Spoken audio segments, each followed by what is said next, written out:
Hello students, welcome back to the channel. Today we are going to continue with the same topic, principles of management, and today we will discuss the principles of management given by or developed by Fayol. So first of all we will discuss about Henry Fayol. So Henry Fayol we can say was born in France and he was a French industrialist and he was born in France in 1841 and he died on 1925.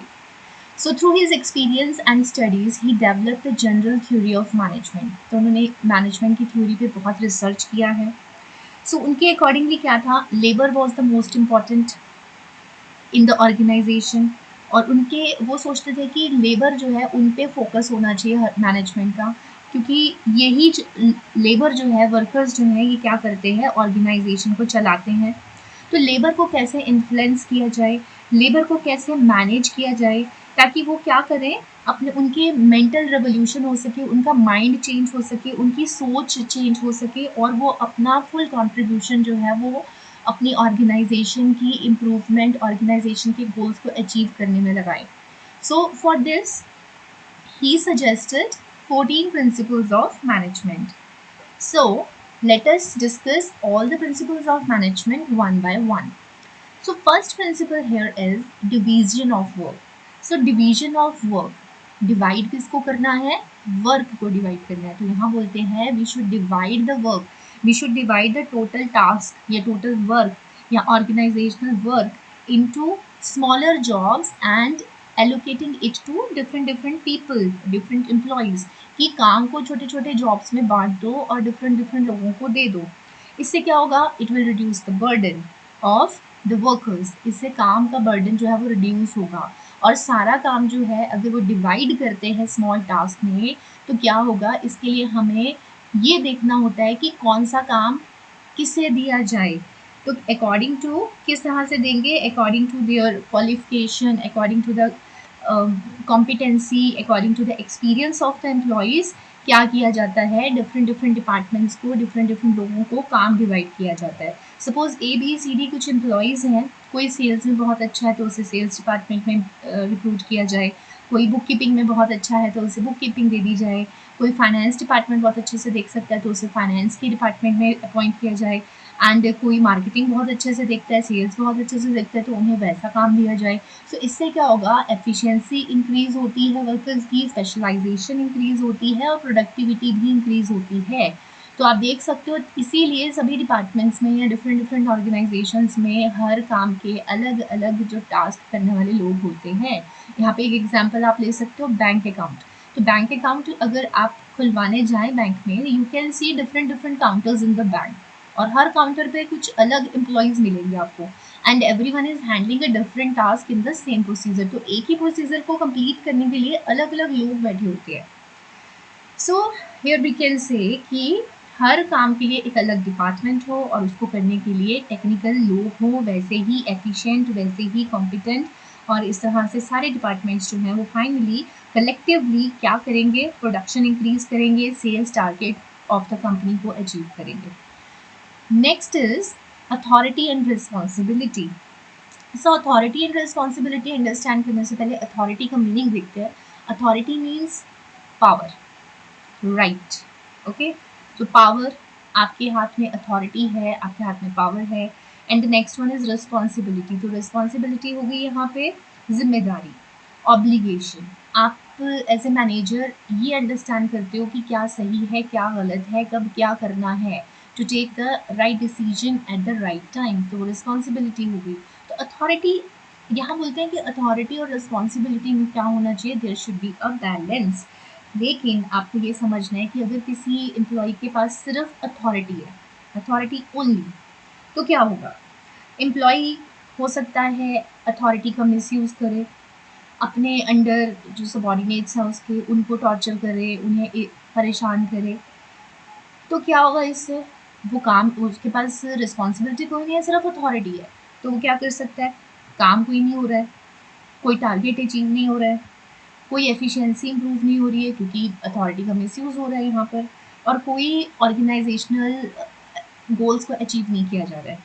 Same way में अगर सिर्फ responsibility देते हैं और कोई authority नहीं देते हैं, सो ओनली रिस्पॉन्सिबिलिटी अगर होगी तो क्या होगा, मीन्स आपने काम तो बता दिया एम्प्लॉयज़ को, आपने ये तो बता दिया कि ये फंक्शन ऑर्गेनाइज करना है या ये काम कंप्लीट करना है, बट आपने उन्हें अथॉरिटी नहीं दी उससे रिगार्डिंग कुछ डिसीजंस लेने की, तो वो भी कोई फ़ायदा नहीं है उसका। तो यहाँ पे एक एग्जांपल आप ले सकते हैं कि मान लो अगर आपने किसी एम्प्लॉय से ये कहा है कि आपको 100 यूनिट्स 1 वीक में प्रोड्यूस करने हैं और आपने उसको अथॉरिटी नहीं दी है कि वो रॉ मटेरियल खरीद सके, सो क्या होगा, if there is no raw material available in the store, then as a result he could not complete the target of production of 100 units on time। तो अथॉरिटी ना होने की वजह से वो अपना टारगेट पूरा नहीं कर पाएगा। So the worker can not be blamed for not completing the target on time, तो इसलिए वर्कर को तो फिर ब्लेम करने का कोई फ़ायदा ही नहीं है। सो देयर शुड बी क्या होना चाहिए, there should be a proper balance, there should be a proper balance to match the authority and responsibility equally। So authority without responsibility will not work, as well as excess of responsibility without matching authority will also not allow the worker to complete the job on time। So these are the two principles। Now the next is discipline। So discipline is a very common principle every organization has to follow। तो क्या किया जाता है discipline के लिए, आप यहाँ पे देख सकते हैं डिसिप्लिन का मीनिंग क्या निकल के आ रहा है। Discipline means the respect of authority, obedience and the following the rules and regulations। तो ओबीडियंटली काम करना, रूल्स एंड रेगुलेशंस बनाना, कोड ऑफ कंडक्ट बनाना, नियम कायदे कानून ये सब बनाना और ऑर्गेनाइजेशन को सिस्टमेटिक तरीके से चलाना। सो क्या होगा, it ensures the smooth working environment in the organisation. तो ये प्रिंसिपल क्या बोलता है कि हमेशा कुछ ऐसे रूल्स एंड रेगुलेशंस होने चाहिए, कोड ऑफ कंडक्ट होनी चाहिए, सो दैट इट इंश्योर हो सके smooth working environment in an organisation. तो एक अच्छा सुपरविजन होना चाहिए at all the levels. Employees को कब छुट्टी चाहिए, कब वो लीव पर जा रहे हैं, वो लीव लेने से पहले कब इन्फॉर्म करेंगे, किसको इन्फॉर्म करेंगे, अगर वो जॉब छोड़ना चाहते हैं तो उनको नोटिस देना है। तो ये सारे रूल्स एंड रेगुलेशंस जो है ना वो क्लियर होने चाहिए। तो इस वे में आप बोल सकते हैं कि डिसिप्लिन जो है helps to reduce chaos and leads to the systematic working of the organization। तो एक disciplined organization जो है वो systematic working करती है और एक अपने objectives को achieve कर पाती है। Next is unity of command। So unity of command कहते हैं according to this we all says कि हर employee के पास उसका एक superior होना चाहिए, means one person one boss और only one superior, only he can assign him the responsibilities। एक ही व्यक्ति एक इंसान को काम बताए, ज़्यादा या टू मैनी जो आपके सुपीरियर होंगे इट कैन क्रिएट कन्फ्यूजन्स। अगर आपको एक से ज़्यादा ऑर्डर्स मानने हो, एक से ज़्यादा हेड्स के ऑर्डर मानने हो तो there can be confusion in the working of the employees.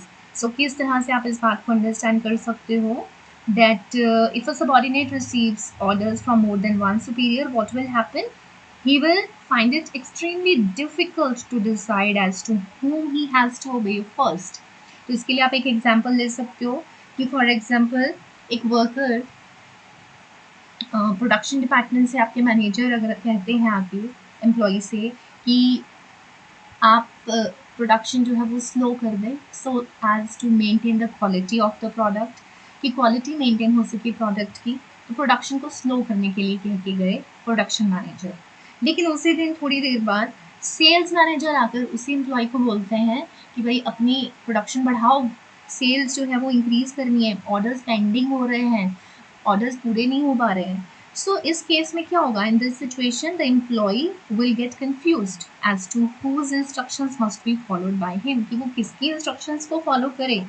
सो क्या बोला जाता है कि अगर यहाँ पे सबॉर्डिनेट अलग अलग लोगों से ऑर्डर्स रिसीव करे, एम्प्लॉयज़ जो है अलग अलग लोगों से ऑर्डर्स रिसीव करेंगे तो कन्फ्यूजन रहेगा। So it's better According to Fuel, if this principle is violated, then authority is undermined and discipline is in jeopardy, order disrupted, and stability threatened. So this resembles that military organization. तो अगर इस तरह से तो फिर बहुत मुश्किल हो जाएगी ना कि अगर एक इंसान को इतने सारे लोगों के ऑर्डर्स मानने पड़े. So that's why unity of command is the main principle of any organization. Next is unity of direction. So sometimes students get confused कि unity of command और unity of direction एक जैसा sound कर रहा है, but ऐसा नहीं है, it's completely different. यहाँ पे क्या बोल रहे हैं, one unit one plan. पीछे था one person one boss, अभी क्या बात हो रही है, one unit one plan. Means कि same objectives एक ग्रुप ऑफ या एक यूनिट ऑफ एन ऑर्गेनाइजेशन जो है वो लेकर चले सेम ऑब्जेक्टिव के साथ और अपने एफर्ट्स पर फोकस्ड रहे so as to achieve the objectives of the organization. So what Fuel says that all the units of an organization must be moving towards the same objectives through coordinated and focused efforts, and it ensures unity of action and coordination and avoids the duplicacy of efforts also. Next is subordination of individual interest to general interest. So what does this principle says? In this, Fuel says that individual interest का सबसे पहले meaning देखिए आप. Individual interest मतलब own benefit, employ का खुद का benefit, and general interest मतलब कंपनी का बेनिफिट. सो किसको सर्वोपरि रखना है, कौन इम्पॉर्टेंट है, ऑर्गेनाइजेशनल इंटरेस्ट, जनरल इंटरेस्ट यहाँ इम्पॉर्टेंट है. तो यहाँ पे क्या बोलते हैं Fuel, that interest of the organization as a whole must prevail over the interest of the individuals or employees.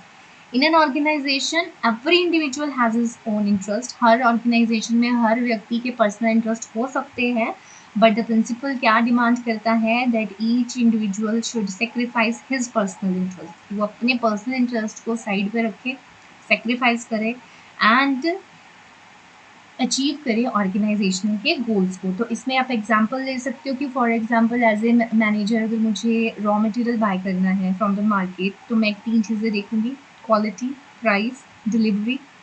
Quality अच्छी होनी चाहिए, प्राइसेस रीजनेबल होने चाहिए, डिलीवरी मुझे ऑन टाइम मिल जाए और इजीली अवेलेबल हो जाए. So I will look for some suppliers, A B C suppose suppliers हैं, और सी जो है, लेकिन सी मेरा रिलेटिव है, मेरा फ्रेंड है या रिलेटिव है, और मुझे लगता है कि उसकी क्वालिटी नो डाउट बहुत अच्छी है पर रेट्स उसके ज़्यादा है, और अदर जो ए और बी हैं उनकी क्वालिटी भी अच्छी है, उनके रेट भी अच्छे हैं, और हो सकता है वो डिलीवरी भी बहुत अच्छी दे रहे हैं. लेकिन अगर मैं चूज़ करती हूँ अपना रिलेटिव और कंपनी की या प्रोडक्ट की कॉस्ट को इग्नोर करती हूँ, क्योंकि अगर मैं कॉस्टली रॉ मटेरियल दूंगी तो डेफिनेटली मेरी प्रोडक्ट की कॉस्ट भी बढ़ेगी. तो अगर मैं इसको इग्नोर करके अपने रिलेटिव से ही सामान खरीदती हूँ, रॉ मटेरियल लेती हूँ, तो ये कहीं ना कहीं गलत हो जाएगा. तो इंडिविजुअल इंटरेस्ट नहीं देखना है, I should go for A और B for cheaper and good quality products. So क्या होना चाहिए यहाँ पे, किसी भी ऑर्गेनाइजेशन को अपने ऑब्जेक्टिव्स को अचीव करना जो है ये हर एम्प्लॉई के लिए फर्स्ट प्रायोरिटी होना चाहिए as compare to individual interest, personal objective को इग्नोर करना चाहिए. Next is remuneration of employees. So बहुत ही क्लियर कॉन्सेप्ट है, क्लियर प्रिंसिपल है. रेम्यूनरेशन का मीनिंग होता है यहाँ पे पेमेंट्स, सैलरीज. सो पेमेंट कैसी होनी चाहिए, मीन्स सभी एम्प्लॉयज़ जो है कुछ ना कुछ एफर्ट तो कर ही रहे हैं अपनी ऑर्गेनाइजेशन के लिए, तो उन्हें एक रीजनेबल सैलरी, एक रीजनेबल रेम्यूनरेशन प्रोवाइड करना एक ऑर्गेनाइजेशन की ड्यूटी रहती है. और पेमेंट अब करने से पहले या रेम्यूनरेशन सेट करने से पहले क्या ध्यान में रखा जाता है कि एम्प्लॉयज़ जो हैं ऐसे सैलरीज मिले उनको रीजनेबल, जिसको आप बोल सकते हैं, जिससे कि वो एक अपना स्टैंडर्ड ऑफ लिविंग मेंटेन कर सकें. दूसरा बोल सकते हैं कि इतना भी ओवर पे नहीं करना है कि उनको लग्जूरियस लाइफ की बात नहीं कर रहे हैं यहाँ पे, उनकी बेसिक नेसेसिटीज़ यहाँ पे पूरी हो जाएं. सो ऑर्गेनाइजेशन को देखना चाहिए कि if employees are doing overtime, if they are doing hard work, अगर वो ज़्यादा एफर्ट लगा रहे हैं तो उन्हें टाइम टू टाइम उसके लिए पेमेंट मिलते रहना चाहिए. So that will definitely motivate the employees तो 2-3 चीज़ें ऑर्गेनाइजेशन को देखनी है कि एक तो उसको रीज़नेबल उसका स्टैंडर्ड ऑफ लिविंग मेंटेन हो जाए।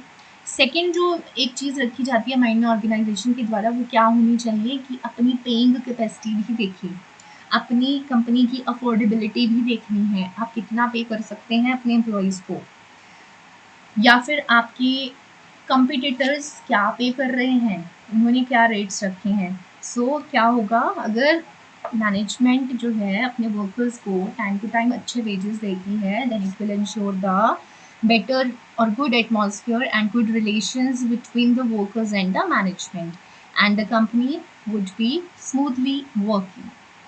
Next is centralization and decentralization. So centralization means power in few hands, means जो टॉप अथॉरिटी है, टॉप लेवल मैनेजमेंट है, उनके हाथ में पावर है, सारे मेजर डिसीजंस वही लेते हैं।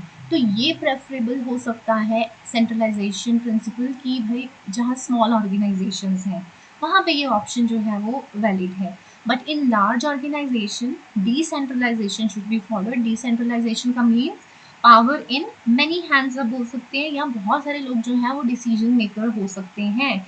यहाँ पे इस केस में ऐसा समझ के रखें कि top level management definitely major decisions लेगा, लेकिन जो मिडिल लेवल मैनेजमेंट है या लोअर लेवल मैनेजमेंट है ये सब मिलके अपने अपने काम से रिलेटेड कुछ ना कुछ डिसीजंस खुद भी लेंगे, ऐसा उनको अथॉरिटी दिया गया है।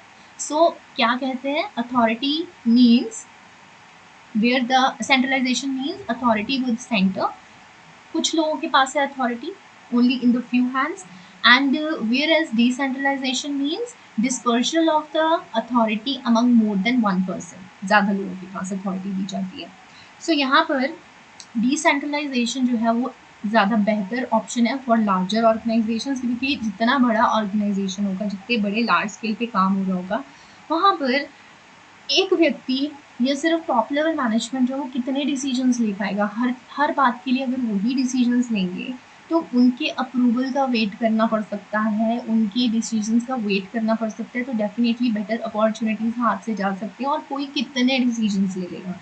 सो टू मच सेंट्रलाइजेशन अगर होगी तो definitely it will lead to delay in work, and अगर आप कंप्लीटली डिसेंट्रलाइजेशन करते हो कि सबको अथॉरिटी दे दी आपने कि कर लो, आप खुद ही डिसाइड कर लो, then it will also lead to the loss of control to top management, तो टॉप मैनेजमेंट का कंट्रोल हाथ से निकल जाएगा। So there should be again a balance between centralisation and decentralisation.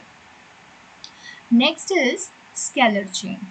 So scalar chain is a very important topic and a very important principle. So scalar chain क्या होता है?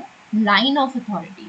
Line of authority means कि flow of communication superior और subordinates के बीच में बात कैसे होगी, information कैसे convey होगी. So top level management से लेकर ये जो communication है ये lowest rank तक जाता है. That is called scalar chain.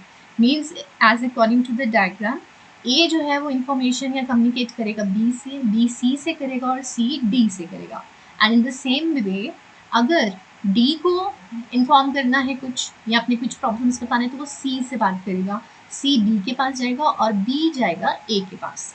So this chain should not be violated, तो ये चेन जो है वायलेट नहीं होनी चाहिए।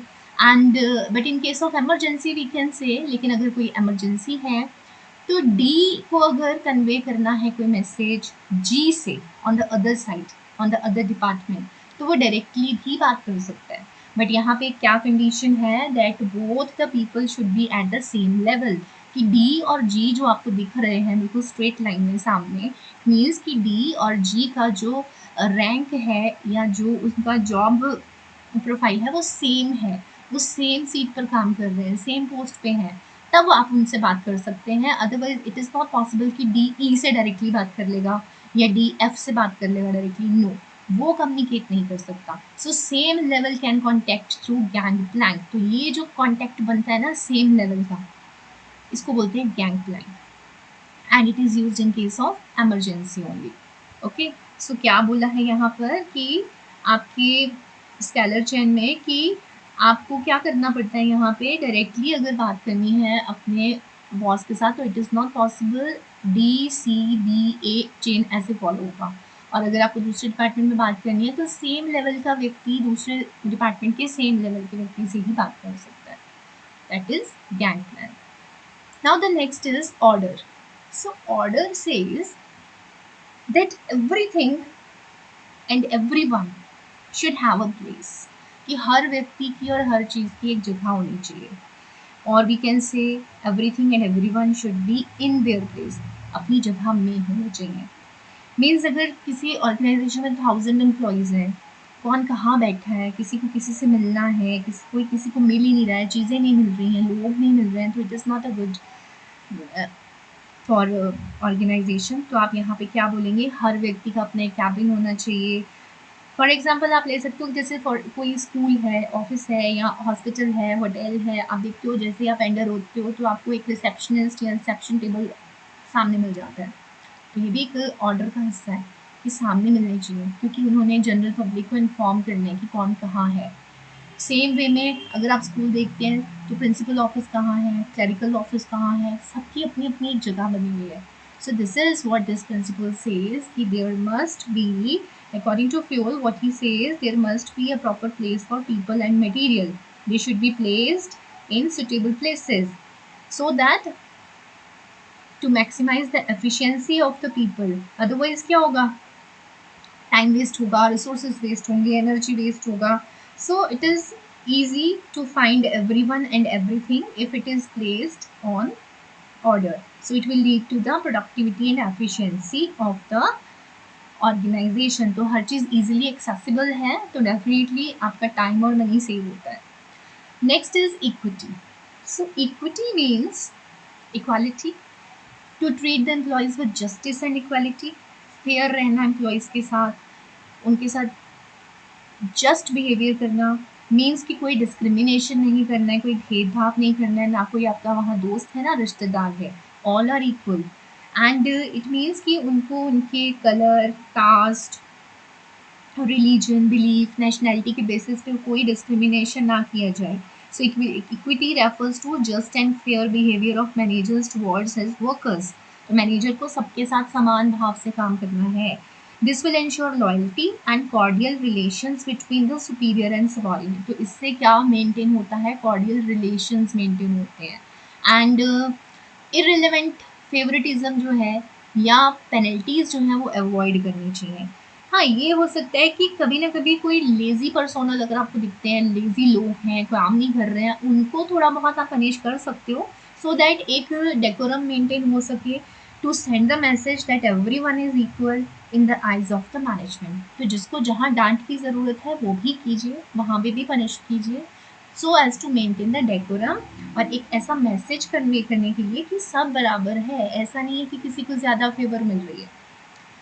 Next is stability of personnel. So stability of personnel का मतलब ये है कि कोई भी ऑर्गेनाइजेशन में there are a number of employees working in any organisation. तो बहुत सारे लोग काम करते हैं, लोग आते हैं जॉब करने, कई बार लोग चले भी जाते हैं.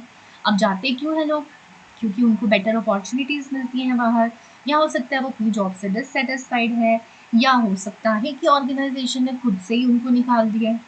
बट यहाँ पे इम्पॉर्टेंट बात क्या रहती है कि एम्प्लॉय की जो टर्नओवर है ना, that should be kept to a minimum.